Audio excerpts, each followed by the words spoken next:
Friends, आज के इस वीडियो में हम बात करेंगे कि कल स्कूल शिक्षा मंत्री ने मध्य प्रदेश शिक्षक भर्ती के विषय में क्या बयान दिया है, क्या स्टेटमेंट दिया है, उसके बारे में हम चर्चा करेंगे और अन्य खबरों के बारे में भी हम डिटेल में जाएंगे। और डिटेल में जाने से पहले मैं चाहूँगा कि जिन्होंने चैनल को सब्सक्राइब नहीं किया है वो चैनल को सब्सक्राइब करें और बेल आइकन बटन को प्रेस करें ताकि मेरे लेटेस्ट वीडियोस आप तक पहुंच पाएँ।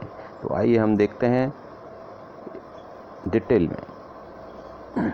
तो कल अलीराजपुर में चयनित शिक्षक संघ की टीम के सदस्य शिक्षा मंत्री जी से मिले, उनसे बातचीत हुई, ज्वाइनिंग की उन्होंने मांग की, ज्ञापन दिया और इससे रिलेटेड मैं एक वीडियो भी अटैच कर रहा हूं, जो इस वीडियो के अंत में आप देख सकते हैं।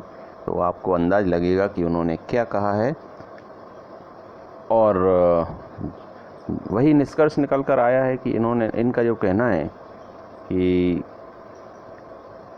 जो 14% आरक्षण की बात कही है माननीय न्यायालय ने कि ओबीसी को 14% के हिसाब से उनकी भर्ती करवाई जा सकती है, उसमें कोई रोक नहीं है, और 13% को फ़िलहाल रिज़र्व के तौर पर रखा जा सकता है। इस तरह से प्रक्रिया को आगे बढ़ाया जा सकता है। वह यही बात उन्होंने कही है और साथ साथ उन्होंने वही पुराना स्टेटमेंट एक दिया है कि जल्द ही प्रक्रिया पूरी करवा देंगे।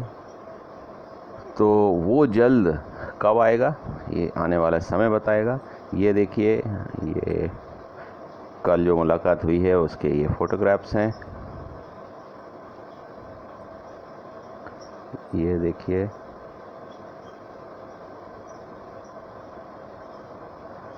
अब कल एक खबर आई थी कि अक्टूबर नवंबर में हो सकते हैं निकाय चुनाव, पार्षद चुनाएंगे महापौर और अध्यक्ष।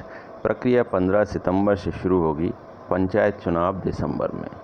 तो अब चुनावों का दौर शुरू होने वाला है। तो जो चयनित अभ्यर्थी हैं शिक्षक भर्ती से जुड़े हुए, उनके लिए ये समय बहुत इम्पोर्टेंट है।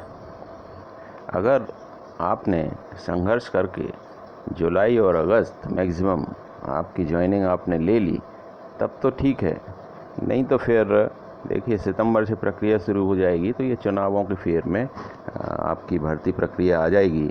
और भले ही ये पुरानी भर्ती हो, नियमानुसार तो यह होता है कि जो पुरानी भर्ती चल रही है या जैसे बोलते हैं जो भी प्रोजेक्ट चल रहे होते हैं पहले से, उन पर आचार संहिता का कोई असर नहीं आता है।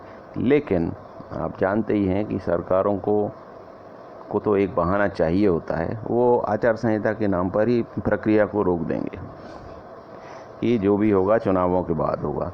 तो आपके लिए जुलाई और अगस्त बहुत इम्पोर्टेंट समय हो सकता है।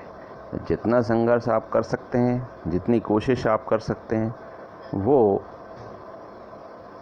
जुलाई और अगस्त में आपको कर लेनी चाहिए और आपकी जो हक है वो आपको ले लेना चाहिए, नहीं तो फिर चीज़ें और आगे बढ़ जाएंगी। फिर एक और खबर आई है, वही अभ्यर्थियों की जो परेशानियां चल रही हैं कि 3 साल से शिक्षक बनने की आस में भटक रहे अभ्यर्थियों के सामने आर्थिक संकट। तो पिछले 3 साल से अभ्यर्थी परेशान हैं, आर्थिक संकट आना लाजमी है। और दुखद बात यह है कि सरकारें गरीब वर्ग का ध्यान देती हैं, उनकी तरफ ध्यान दिया जाता है। अभी कोरोना काल, कोविड काल चला तो गवर्नमेंट ने किसकी सहायता की? सिर्फ गरीबों की सहायता की। और जो बिजनेसमैन हैं उनको अपना बिजनेस बढ़ाने के लिए आर्थिक सहायताएं की ताकि उनको बैंक वगैरह से लोन आसानी से मिलें, वो अपना जो व्यापार है वो बढ़ा सकें, सहायता की उनकी। तो ये अभ्यर्थी और मध्यम वर्ग ही पिसा है इस दौर में, क्योंकि ये किसी भी चीज़ के लिए पात्र नहीं है। ना तो इनको राशन कार्ड के थ्रू 1 रुपये किलो अनाज मिल पाता है और ना इन्हें आसानी से कोई बिज़नेस करना चाहें तो लोन मिल पाता है। तो ये वर्ग बहुत पिसता है। अभ्यर्थी भी पिस रहे हैं और पूरा मध्यम वर्ग भी पिसा है इस दौर में। इनके लिए सरकार के पास कोई योजना नहीं है और कोई प्लानिंग भी नहीं की जाती है।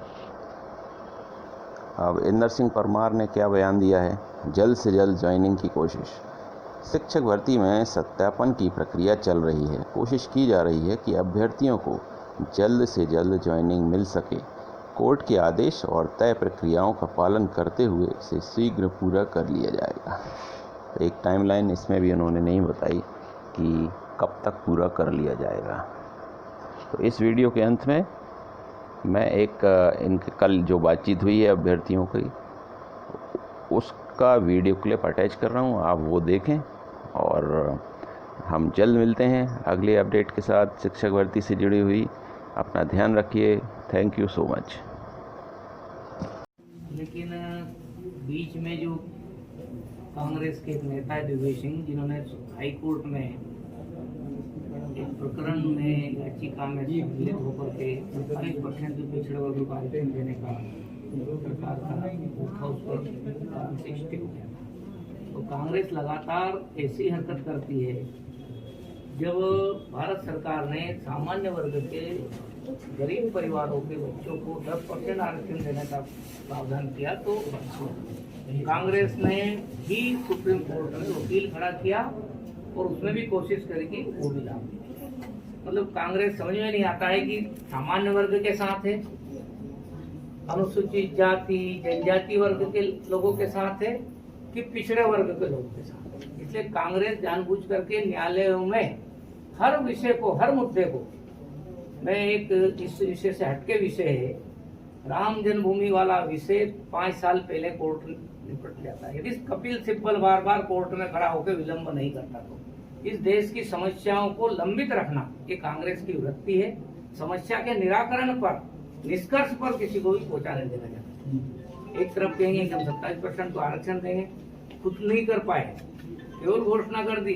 भारतीय जनता पार्टी की सरकार ने उसमें काम आगे बढ़ाया तो अपने वकील किसी को उपलब्ध करा करके और रिश्ते लाने का काम। इसलिए इसके लिए दोषी हुई है। लेकिन हमने अभी जो फैसला आया उसमें से भी हम कुछ रास्ता निकालना है। यदि हमको जरूरत पड़ेगी तो हम सुप्रीम कोर्ट से भी जाकर के 27% आरक्षण देंगे। परंतु जब तक हम जो दूसरी लोग हैं जो उसमें क्लियर हो सकते हैं उनका नियुक्ति देने का काम। ठीक है।